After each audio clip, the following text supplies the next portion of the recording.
pas vu quand il se mourait, quoi. J'ai pas été, parce que bon, je pense que c'était réservé aux intimes. Ah, vous êtes en train de tourner, ce serait bien de me le dire, parce que je veux pas raconter que... Alors, non, je fais oui, je fais un essai d'enregistrement, ça va. C'est bon, on peut y aller. Ça tourne. Ça tourne? Ouais. Bien. On s'appelle comment? Alain? Lui, c'est Francis. Francis. Ouais. Francis. Ouais, Francis et Alain. Ouais. Et Alain. Et vous, Agnès? Alors, qui fait quoi? Alors moi, je vais me taire. Je laisse lui qui a un petit peu vécu cette période poser les questions. Et qui fait le film à la fin? Les deux. C'est vous, Nous deux. Les deux. Et vous le faites pour qui? Ciné-cinéma, vous-même? Ouais, Bon. cinéma. Alors, on est parti. Donc on a une option, bien sûr, on a une hypothèse et tout ça. Le principe, Alain, tu veux le rappeler quand même, c'est que on m'entend pas à l'écran. On est bien d'accord? On n'entend Donc, pas les questions. Je reprends. Voilà. On reconstruit une phrase, ouais. Il y a un bombardement en ce moment. Oui, c'est quoi ça? Est-ce que Ah, c'est... c'est la moto? Non, ah oui. Non, parce que j'avais peur que ce soit le jour des bouteilles. Il y a ça. Le jour des bouteilles. Oui, ça fait le du jour des bruit, bouteilles, ça marche Ah oui, bien. ça fait du bruit. Un samedi, le jour des bouteilles. Voilà. Donc, si vous voulez, Agnès Varda, vous avez réalisé un film reconnu comme un film très important dans l'histoire du cinéma. Très important par son style, puisque Bazin le note dans cet article comme ça. Et de plus, il note également par son existence. Ça veut dire qu'à un moment donné, il va parler des conditions de production du film. Et il vous loue, il vous dit que vous avez bien fait de ne pas aller voir les producteurs pour produire ce film. Ça veut dire qu'à un moment Je donné... pense que, voilà, si Bazin a tout de suite flairé quelque chose d'intéressant dans mon film, c'est parce que pendant que je le montais, c'était avec Alain Resnais, qui était donc chef monteur, il avait déjà fait des courts-métrages, il était déjà intelligent. Et il m'a dit, il y a deux personnes à qui il faut le montrer. À Paris, André Bazin, critique déjà reconnu comme brillant et profond, et Pierre Bromberger, qui avait une sorte d'écurie déjà. Donc, quand le film était presque fini, nous avons fait une projection pour ces deux personnes. Bromberger, enfin, a fait des mots comme il faisait, sans grand intérêt, je dirais. Et Bazin n'a pas tellement parlé, mais il m'a dit, il faut montrer le film, emmenez-le à Cannes. Je ne sais même pas ce que c'est Cannes. Je n'ai jamais été au festival de Cannes, je ne connaissais rien de rien. Il m'a dit, vous amenez le film à Cannes, on va trouver une projection privée. Évidemment que 55, le festival était fait de peu de films, mais quand même sélectionnés. Bon. Et il m'a dit, je vais vous trouver une projection rue d'Antibes, il y avait un petit cinéma, qui s'appelle toujours le Vox d'ailleurs, et qu'on l'a loué pour 100 francs. Et il m'a dit, je vais vous faire venir des gens. Faites un petit papier, allez le... Alors, il m'a donné les adresses, il m'a aidé à faire les enveloppes. Avec Janine, sa femme, tous les deux très généreux, ils m'ont dit dans quel hôtel étaient les 5 ou 6 distributeurs, producteurs. Il m'a dit, allez leur porter le petit papier. Et il a fait un article dans quelque chose qui s'appelait La cinématographie française, qui est un peu l'ancêtre du film français, dans lequel il disait quelque chose comme ça, formidable, je ne me rappelle pas, pour que les gens viennent. Et il y a eu quand même une cinquantaine de personnes qui sont passées, ou 60, dont d'ailleurs, j'essaie de me rappeler qui était venu. Enfin, la projection s'est faite, et la projection s'est faite rue d'Antibes, dans le petit cinéma Vox. Et Bazin est très fier parce qu'il y avait quand même 50 ou 60 personnes. Je ne sortais de nulle part. Alors là, c'est vraiment... Les Américains ont une très jolie expression pour ça. Ils disent « out of the blue ». Elle sortait de nulle part. Pas fait d'école de cinéma. J'ai pas été assistante. J'ai pas été au cinéma surtout. J'avais vu peut-être 10 films. Donc, comment ce film existe, je ne sais pas moi-même encore maintenant. Je ne sais pas parce que j'étais photographe installée dans la photographie, c'était mon métier. Et j'étais déjà photographe au Jean Villard, au Théâtre d'Avignon. J'avais eu des photos en 1951, Gérard Philippe. Donc, je veux dire, j'étais établie dans un travail, dans un métier qui me convenait. Mais je pensais que c'était pas assez, que j'étais une grande liseuse. Donc, je trouvais que la littérature avait fait Enfin, quand on lit Joyce, on se dit quand même, il faut que quelque chose se passe. Ou bien j'avais vu Picasso, j'avais été fascinée par les premières expositions de Picasso. Donc, je me suis dit, ben, si on fait du cinéma, il faudrait le faire comme une écriture contemporaine. Contemporaine par rapport à quoi? Puisque je n'avais pas vu de film. Donc ça reste le mystère. J'ai écrit mon petit film, ça je l'ai raconté 50 fois, dans la cour chez moi, tous les dimanches, le samedi. Parce qu'on ne travaillait pas le samedi à l'époque. Et j'ai réussi à récolter un minimum d'argent. Et j'ai fait ce qui ne se faisait absolument pas. J'ai créé une coopérative. Une coopérative dans laquelle il y avait le capital argent, et à l'époque ça représentait 7 millions. C'est incroyable. Et le capital travail qui représentait 3 millions de francs. Les films moyens coûtaient 80 ou 90 millions. Hein. Donc, sur 10 millions, dont 7 en trésorerie, je dis ça parce que c'est vraiment qu'on parle comme ça dans la production. On s'est lancé. Mais quelle était la situation? Pas de production. Je n'ai même pas été demander une permission au centre du cinéma, je ne savais même pas que ça existait. Donc c'est vraiment un film où j'ai connu Louis Stein, qui était le cadreur de Kayat.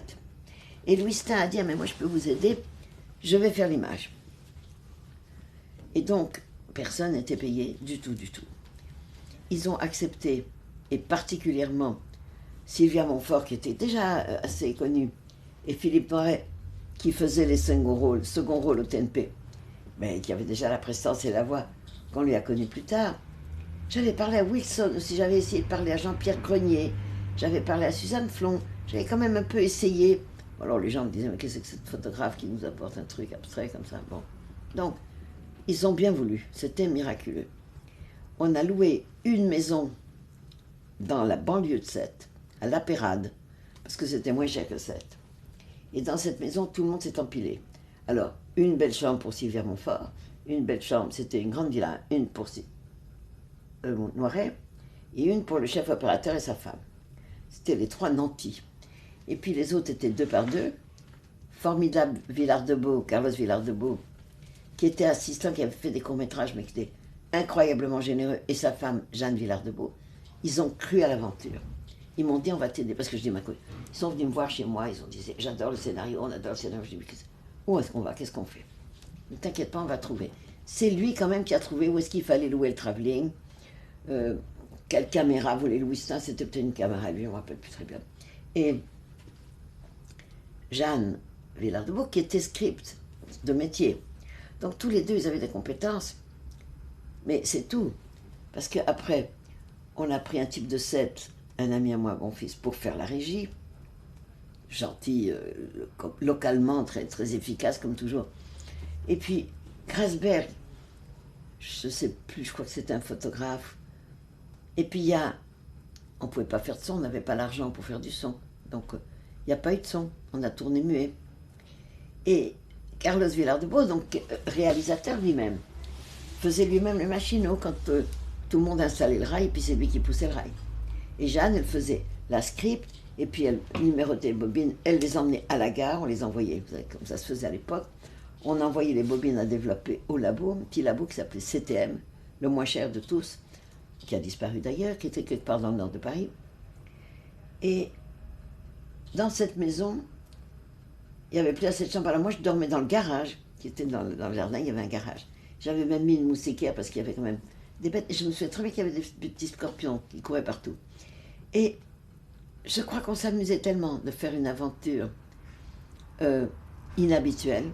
Je ne peux même pas dire inhabituelle dans le cinéma, puisque je ne connaissais pas le cinéma. J'avais vu un plateau de tournage, j'avais été envoyée par Paris Presse pour faire une photo de Renoir qui tournait dans la campagne. Je pense à un film qui s'appelait Hélène. Il a fait un film qui s'appelait Oui, un Hélène. Il me semble. Bon, j'ai vu un monsieur sympathique, on m'a dit c'est mettre en scène. J'ai fait des photos, voilà. Et j'avais fait aussi pour Paris Presse des portraits de Françoise Fabian. C'est tout ce que je savais du cinéma. C'est incroyable. J'avais dû voir 7, 8 films. Mes parents m'emmenaient pas au cinéma, j'y allais pas. Moi, j'allais tout le temps au théâtre, je le lisais. Et des expositions déjà. Donc, je ne sais pas exactement ce qui m'a poussé à écrire ce film. Je ne sais pas comment les choses se sont mises en place, entre autres. Si j'ose dire, un coup de chance, mon père est mort. Et il m'a laissé 2 millions. Enfin, je ne sais pas qu'est-ce que ça représente à l'époque. Je ne vois pas ce que ça peut représenter maintenant. Et ma mère a vendu une petite rente qu'elle avait de sa famille. C'est une petite rente qui lui rapportait tous les ans, je ne sais pas. Et elle a vendu cette chose-là, qui s'appelait là... Je ne sais pas, ça a un rapport avec Marseille, je ne me rappelle plus très bien. Donc, elle a été très généreuse. Et donc, elle faisait partie du capital argent.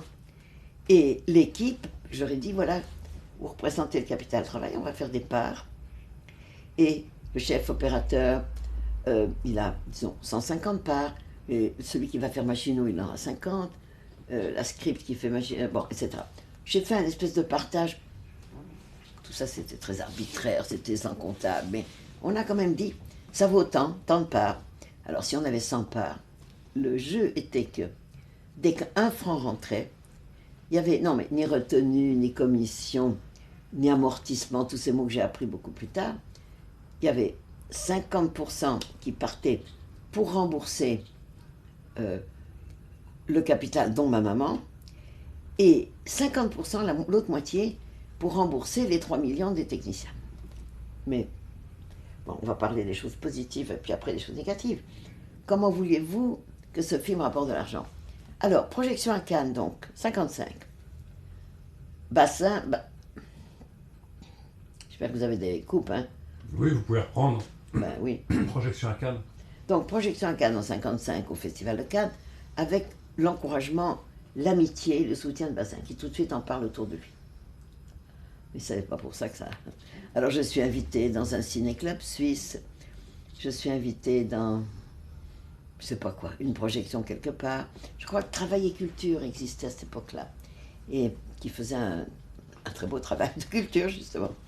J'ai fait comme ça 3-4 projections, et tout le monde disait, c'est assez extraordinaire, il y avait des débats, etc. Mais bon, personne n'allait le sortir ni rien faire.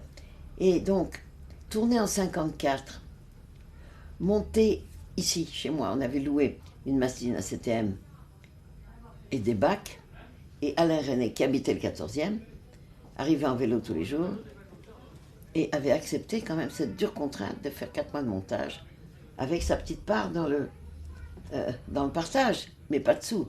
Si je lui payais à déjeuner, il m'avait demandé de lui donner de quoi déjeuner. Donc il déjeunait sans doute par ici, enfin. Et ce montage, il était très fatigué, finalement c'est Colpi qui a fini le montage. Autre réalisateur, courageux, cinéphile, de gauche, parce qu'il y avait quand même tout ce truc comme ça, c'est que on croyait à ça, au fait qu'on peut faire une coopérative, qu'on est à égalité dans le fait d'habiter de la même façon, pauvre, partager de la même façon, etc. Et on avait une petite dame formidable espagnole, Bienvenida, à qui j'ai dédicacé un film qui s'appelle Ulysse, j'ai fait un court-métrage. C'était le nom de son fils. Et Bienvenida et son fils Ulysse sont venus dans la villa.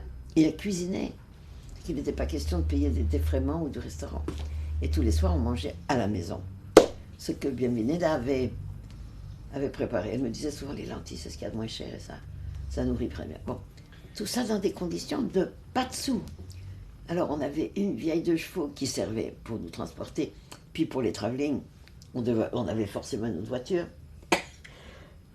Et les gens de Sète, les pêcheurs de la Pointe Courte, ont été incroyables. C'est là que, tout d'un coup, j'ai bénéficié d'un capital de sympathie extraordinaire.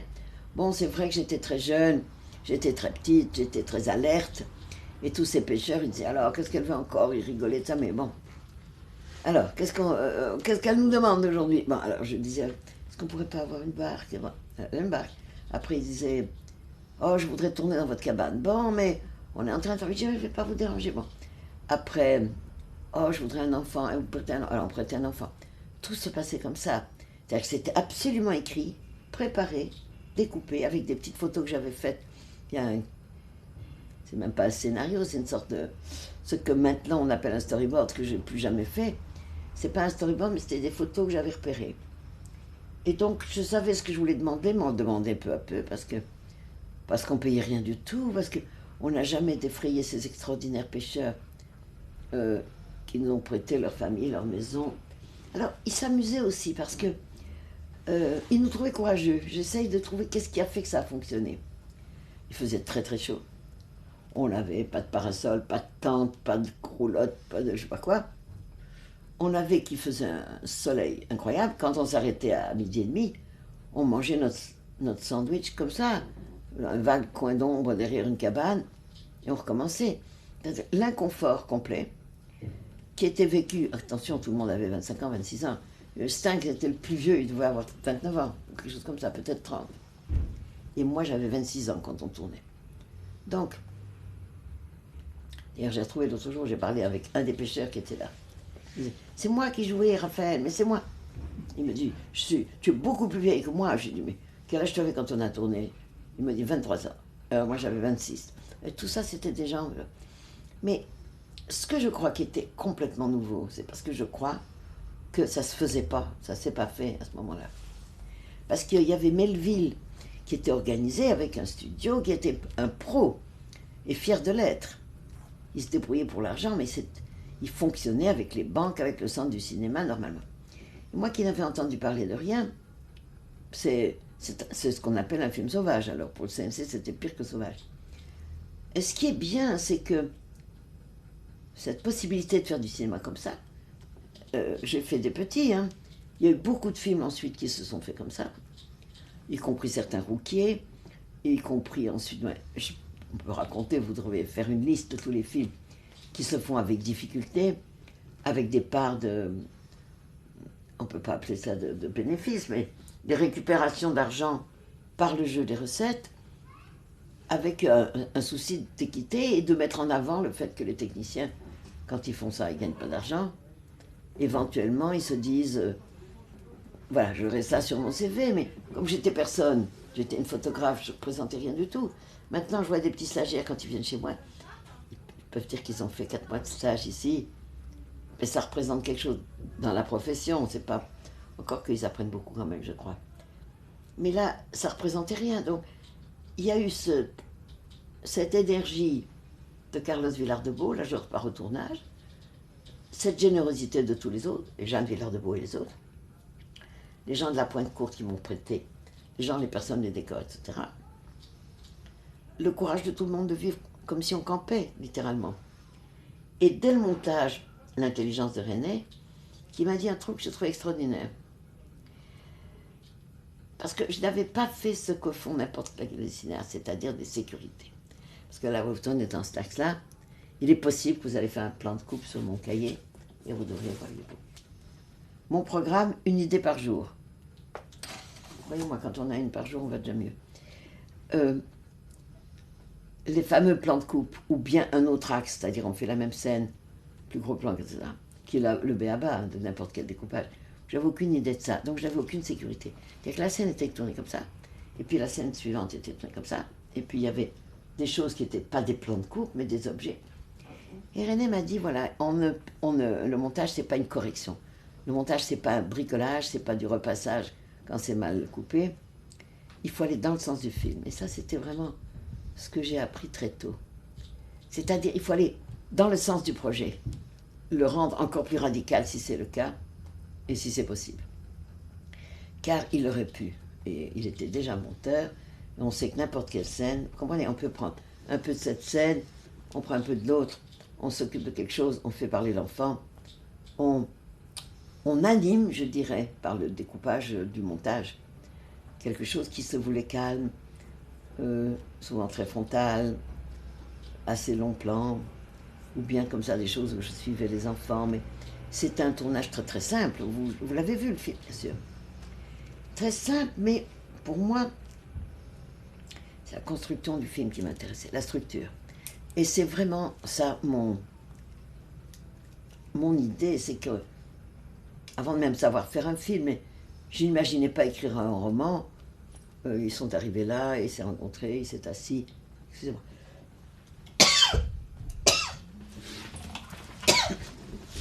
Je ne me voyais pas faire un récit linéaire d'une histoire qui arriverait avec des péripéties, la psychologie dans tous les sens.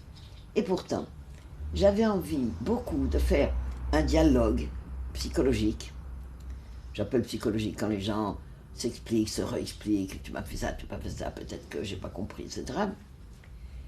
Mais ça s'abritait derrière l'idée que ce dialogue du couple devait être lié absolument et de façon violente aux éléments. Alors, le bois, le fer, le chantier de marine, le bord de la plage. Alors, c'est-à-dire que je ne peux même pas dire les décors, c'est pas des décors, mais les paysages choisis, le rapport entre la nature et leur conversation me semblait essentiel.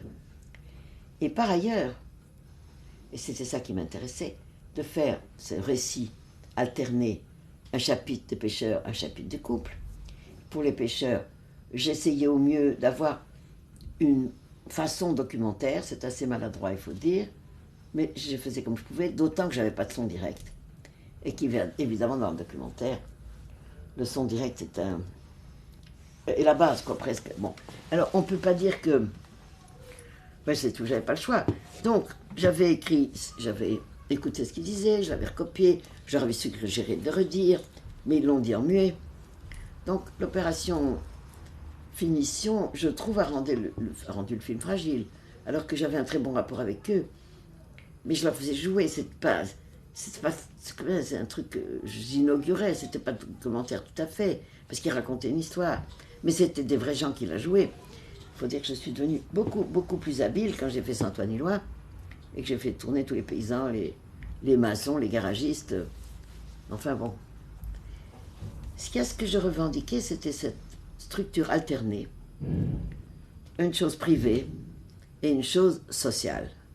Parce que déjà à l'époque, je me souviens que je me disais c'est impossible dans une vie, c'est impossible de faire se coïncider la conscience qu'on a d'être dans un milieu, dans une société, dans des combats, on pourrait dire pas la politique, mais la vie sociale, et en même temps la vie privée. Et bon, on ne va pas faire toutes les paraboles là-dessus, mais c'est sûr que quand on a un problème aigu privé, on s'en fiche qu'il y ait une manif qui passe en bas de la rue. Et quand on est dans la manif, on trouve qu'on ne va pas aller s'occuper de savoir si les petits ont bien fait leur devoir et tout ça. Donc, cette espèce d'impossibilité, sinon juxtaposition du monde collectif et du monde privé, c'est déjà ça. C'est plutôt ça qui m'a menée, sans trop savoir comment je le ferais. Bon, tout ça vient, je l'ai écrit partout, d'avoir lu beaucoup de livres, dont Les Palmiers Sauvages de Faulkner, qui avait une structure comme ça. Donc, sur l'idée de cette structure, sur ce que j'avais préparé, la bonne volonté de tout le monde, le film s'est fait. René l'a monté, on écoutait beaucoup de musique, c'était extrêmement paisible. J'ai un souvenir extrêmement heureux de ce moment, vraiment sans argent, vraiment incroyable. Et Colpi l'a fini, et donc on revient à Cannes, tout ça, et puis après rien, voilà. Alors rien, on en parle, mais personne n'en veut. Et il y avait un type, et ça, l'existence du film est liée aussi à l'existence de... Je suis obligée de prendre, arrêtez-vous de faire, parce que comme je